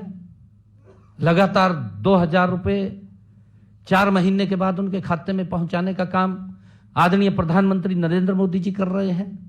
अगर हम बात करें, आज 342 करोड़ ऐसे किसान हैं जिनके बैंक खाते के अंदर 6203 करोड़ रुपए की राशि पहुंचाई गई है पूरे देश के अंदर प्रधानमंत्री किसान सम्मान निधि के माध्यम से। कांग्रेस के लोग बताएं किसानों के हित में क्या काम किया है। राजनीति तो करते हैं किसान के नाम की, परंतु उनके हित के अंदर क्या कदम उठाने हैं वो दिमाग शून्य है, कोई दिमाग नहीं है। भाई किसानों को मजबूत भी करना है, अन्नदाता है, हमारे लिए प्रिय है, हम उनकी मजबूती के लिए एक एक कदम उठा रहे हैं, उनको मजबूत कर रहे हैं। हमारे हरियाणा के अंदर हमने 19 लाख ऐसे किसान हैं जिनके खाते के अंदर प्रधानमंत्री किसान सम्मान निधि वो लगातार पहुंच रही है पराली के प्रबंधन के लिए। क्योंकि दिल्ली के अंदर अब इलेक्शन चल रहा है, वहां के मुख्यमंत्री केजरीवाल साहब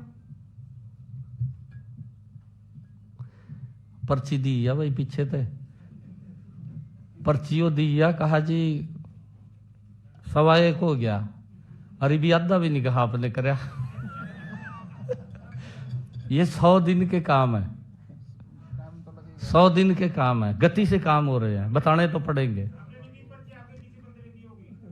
आपकी तरफ से तो नहीं ना कुछ है, फिर ठीक है, ये पर्ची आप पकड़ो भाई। ठीक ठीक है। पराली प्रबंधन को लेकर के हमने हरियाणा के अंदर बहुत अच्छा काम किया है। मैं अभी बता रहा था कि अगर और कुछ नहीं मिला दोष दे दो हरियाणा के किसान को। ये केजरीवाल दिल्ली के अंदर बैठा है, अपने जहां उसकी सरकार है वहां तो रोक नहीं रहा, हरियाणा के किसान को दोष दे रहा है। पंजाब के किसान को भी दोष दिया है, पंजाब के किसान को भी उसने बड़ा बुला बोला है कि ये पराली को जलाते हैं। भाई तो तेरे हाथ में चाबी आ गई है, ये भी तो उस व्यवस्था को ठीक कर दे। ठीक नहीं किया। हमने हरियाणा के अंदर पराली प्रबंधन को लेकर के काम किया है।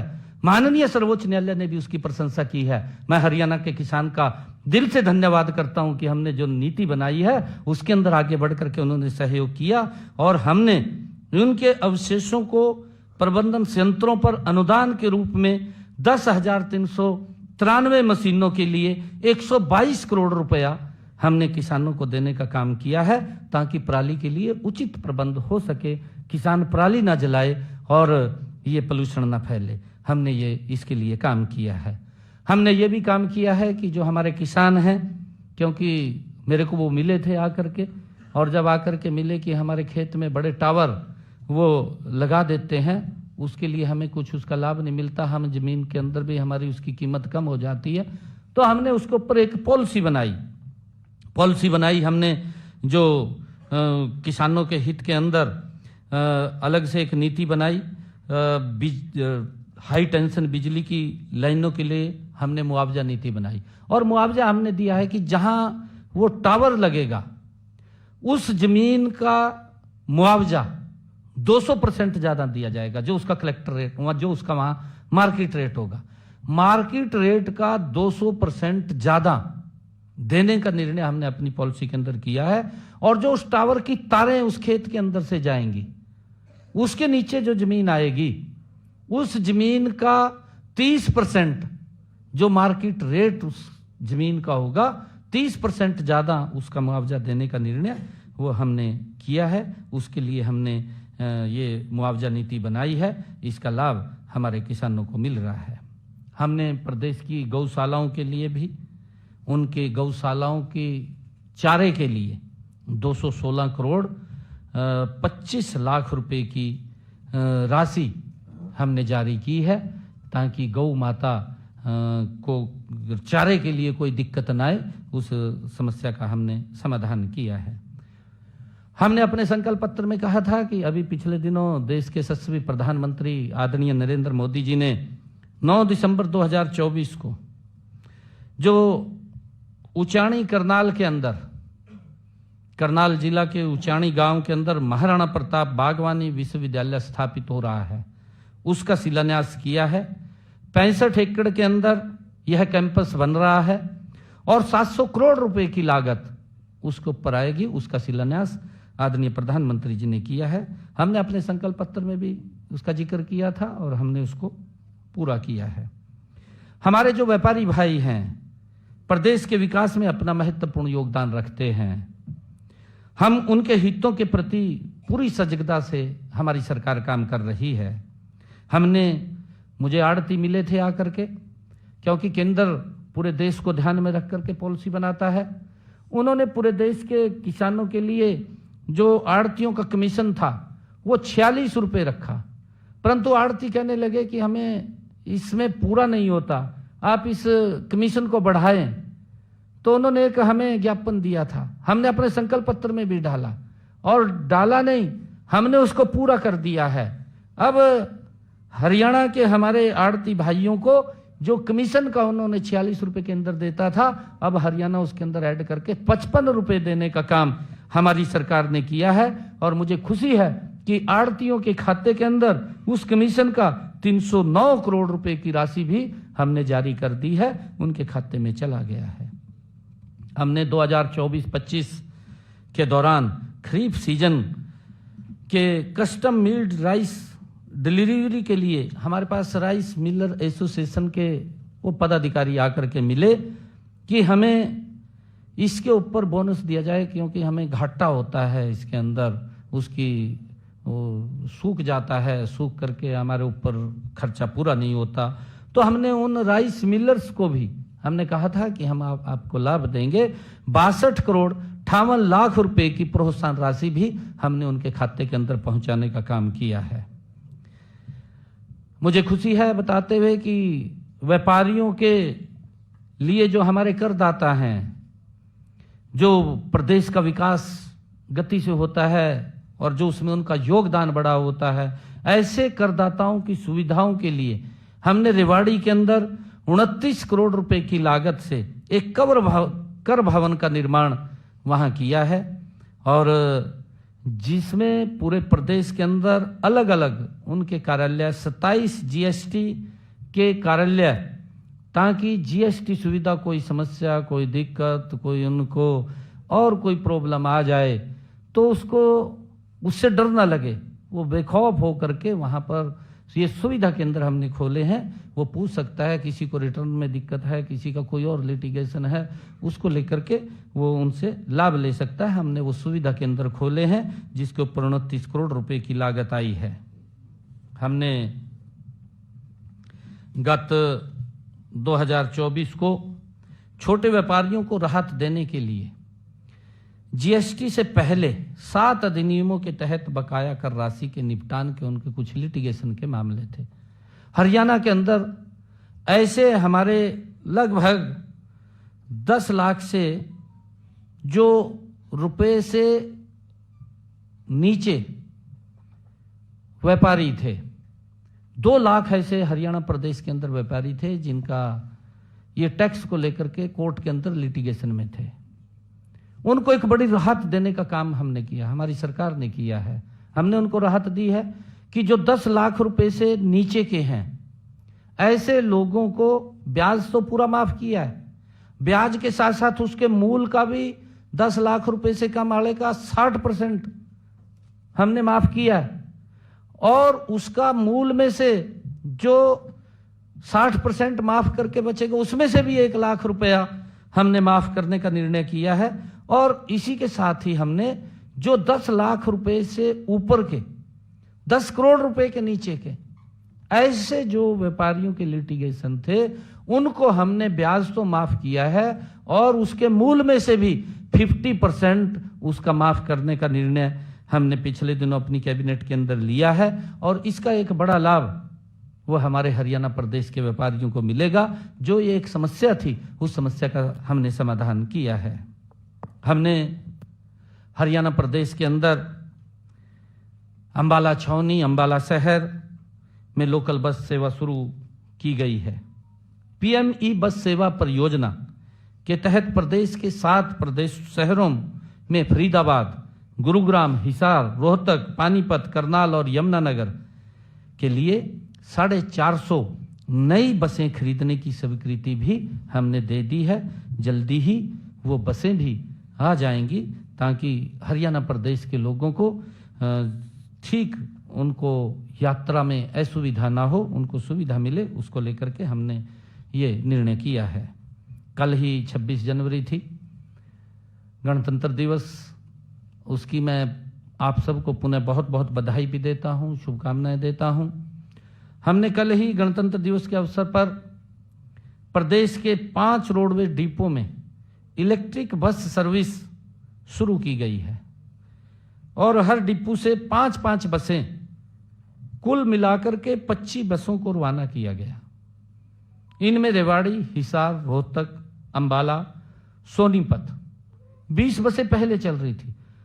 45 बसें आज हरियाणा प्रदेश के अंदर इलेक्ट्रिक बसें वो चालू हुई हैं ताकि वायु पोल्यूशन भी ना हो, उसके अंदर भी राहत मिले।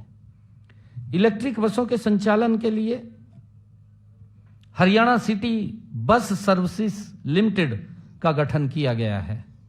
इनमें 375 इलेक्ट्रिक बसों का ऑर्डर भी दिया जा चुका है। 375 और इलेक्ट्रिक बसें हरियाणा प्रदेश के अंदर जल्दी ही आ जाएंगी, धीरे धीरे करके, क्योंकि कल उनको हरी झंडी दी है। जैसे जैसे आती रहेंगी वैसे वैसे वो इस बेड़े में शामिल हो जाएंगी। हमने हरियाणा शहरी विकास प्राधिकरण के प्लाट आवंटनियों को भी अनाउंसमेंट से संबंधित मामले के निपटान के लिए भी पिछले दिनों विवादों का समाधान योजना वो शुरू की थी। इसमें 7,000 से अधिक प्लाट धारकों को 550 करोड़ रुपए की राहत मिलेगी, क्योंकि उनके भी लिटिगेशन के मामले थे। वो लिटिगेशन के मामले समाप्त हों और उसको लेकर के हमने इस योजना को शुरू किया है। हमने राज्य में पुराने वाहनों के स्क्रैपिंग व रीसाइक्लिंग सुविधा के लिए भी पंजीकृत वाहन स्क्रैप एवं रीसाइक्लिंग सुविधा प्रोत्साहन नीति 2024 को भी बनाई है। हमने अपने संकल्प पत्र में भी कहा था कि हरियाणा प्रदेश के अंदर जो 70 साल से ऊपर के बुजुर्ग हैं, आदरणीय प्रधानमंत्री जी ने इस बात की घोषणा की थी, 70 साल की आयु के ऊपर के बुजुर्गों के लिए आयुष्मान भारत योजना लेकर के आएंगे। संकल्प पत्र के अंदर हमने उसको पूरा किया है। आज हरियाणा प्रदेश के अंदर जो 70 साल से ऊपर के बुजुर्ग हैं, उनको भी अलग से, कोई भी है, किसी भी वर्ग से है, 5 लाख रुपए का आयुष्मान कार्ड उसको दिया है। अगर कोई दिक्कत, बीमारी उसको आ जाती है तो परिवार को इलाज की चिंता नहीं है, उसकी इलाज की चिंता ये हमारी डबल इंजन सरकार को है। और मुझे खुशी है कि अब तक इस योजना के तहत हरियाणा प्रदेश के अंदर 4100 ऐसे लाभार्थियों को 9 करोड़ रुपए के मुफ्त इलाज की सुविधा ये हमारी सरकार ने दी है। ESIC मेडिकल कॉलेज एवं फरीदाबाद में 625 करोड़ रुपए की लागत से बनने वाले 500 बेड अस्पताल के नए भवन की भी आधारशिला आदरणीय प्रधानमंत्री जी ने पिछले दिनों रखी है। इसके विस्तार से प्रदेश के श्रमिकों को और बेहतर चिकित्सा सुविधाएं मिलेंगी। हमने सेक्टर 6 पंचकुला सिविल अस्पताल में पैथोलॉजी, डर्मेटोलॉजी, मनोचिकित्सा और अस्पताल प्रशासन में DNB डिग्री कार्यक्रम शुरू करने की भी मंजूरी प्रदान की है। हर जिले में हमारी सरकार का कमिटमेंट है, हर जिले में एक मेडिकल कॉलेज के लक्ष्य की ओर आगे बढ़ते हुए हमने अभी पिछले दिनों सिरसा में संत सरसाईनाथ मेडिकल कॉलेज, वहां पर भूमि पूजन किया है और जल्दी ही वो बनकर के तैयार हो जाएगा। इंफ्रास्ट्रक्चर के मामले में माननीय प्रधानमंत्री नरेंद्र मोदी जी द्वारा 5 जनवरी को 6,230 करोड़ रुपए की लागत से बनने वाले रिठाला से कुंडली मेट्रो कॉरिडोर का शिलान्यास भी आदरणीय प्रधानमंत्री जी ने किया है। इस कॉरिडोर की लंबाई 26 किलोमीटर तथा इस पर कुल 21 स्टेशन होंगे। इंटीग्रेटेड एविएशन हब हिसार के लिए तकनीकी सहायता हेतु अमेरिका व्यापार एवं विकास एजेंसी USTDA और हरियाणा एयरपोर्ट विकास निगम के बीच समझौता MOU हुआ है, उस पर हस्ताक्षर हुए हैं। जल्दी ही हिसार एयरपोर्ट से हवाई जहाज की उड़ान शुरू हो जाएगी। तीव्र गति से हमारी सरकार उसके ऊपर काम कर रही है। प्रदेश में 232 किलोमीटर लंबी नई संपर्क सड़कों का निर्माण, अंबाला दो एयरपोर्ट, एक अंबाला भी लगभग उसकी दोनों इकट्ठी फाइल चल रही है, उसकी भी NOC आनी थी। अंबाला की भी आ गई है, हिसार की भी आ गई है। अब हिसार के अंदर जो ही उसका एयरपोर्ट का वो ढांचा खड़ा होगा तो जल्दी ही वहां से और अंबाला से उसकी उड़ान शुरू हो जाएगी। प्रदेश में 232 किलोमीटर लंबी नई संपर्क सड़कों का निर्माण 179 करोड़ रुपए तथा 810 किलोमीटर लंबी सड़कों की विशेष मरम्मत का कार्य 347 करोड़ रुपए की लागत से किया जा रहा है। परिवहन व्यवस्था को और सुदृढ़ करने के लिए हरियाणा रोडवेज के बेड़े में 650 नई बसें शामिल करने की मंजूरी भी दी गई है।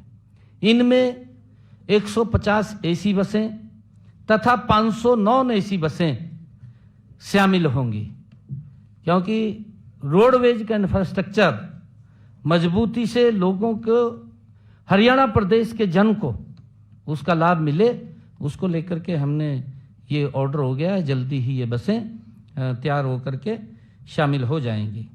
हमने गांव के अंदर ये बात कही थी कि हर फिरनी के ऊपर स्ट्रीट लाइटें लगाने की एक योजना हमने शुरू की थी। 5 ब्लॉक के अंदर जहां अधिक आबादी वाले गांव हैं वहां पर हमने उन गांवों को चयन किया था। इसके तहत स्ट्रीट लाइटें लगाने के लिए 1415 गांवों का चयन हुआ है। इनमें से 283 गांवों में स्ट्रीट लाइटें लगाने का काम पूरा कर लिया है और 169 गांवों में वो प्रगति पर है। पिछले 100 दिनों में विकास कार्यों के लिए पंचायतों को हमने 500 करोड़ रुपया विकास कार्यों के लिए जारी किया है। कुल मिलाकर हमने 100 दिनों में जन भावनाओं के अनुरूप तेजी से निर्णय लेते हुए उन्हें लागू भी किया है। और मैं आपको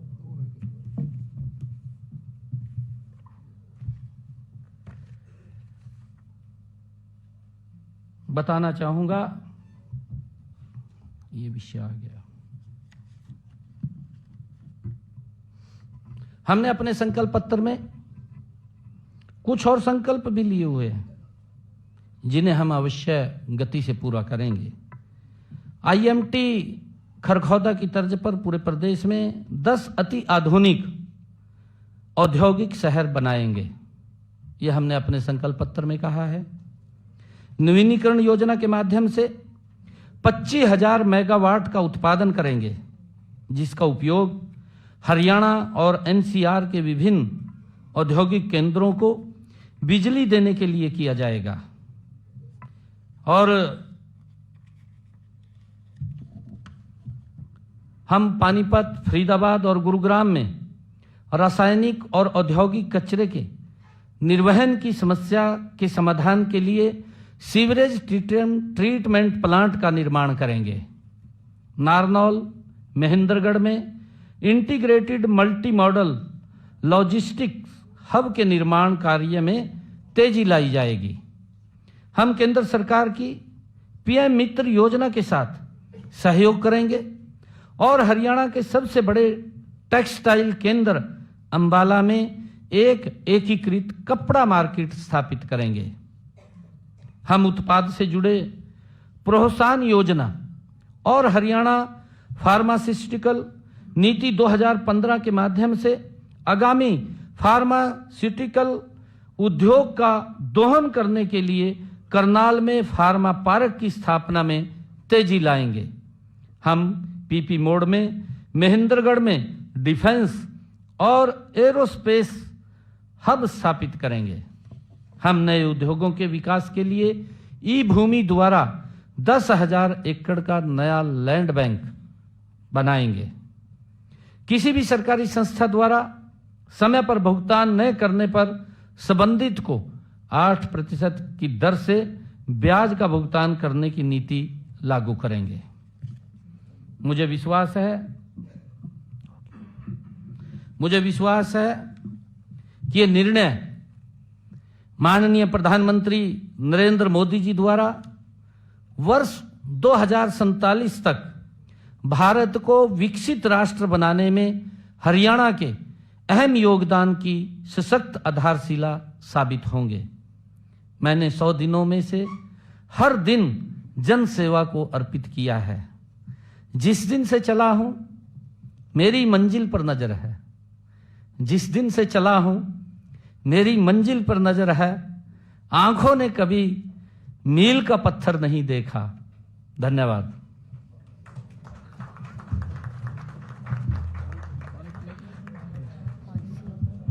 बहुत बहुत धन्यवाद माननीय मुख्यमंत्री जी। और मैं अनुरोध करूंगा पत्रकारों से, अभी सवाल अपने कुछ है तो संबोधित करें। एक एक करके प्लीज एक एक करके पूछना।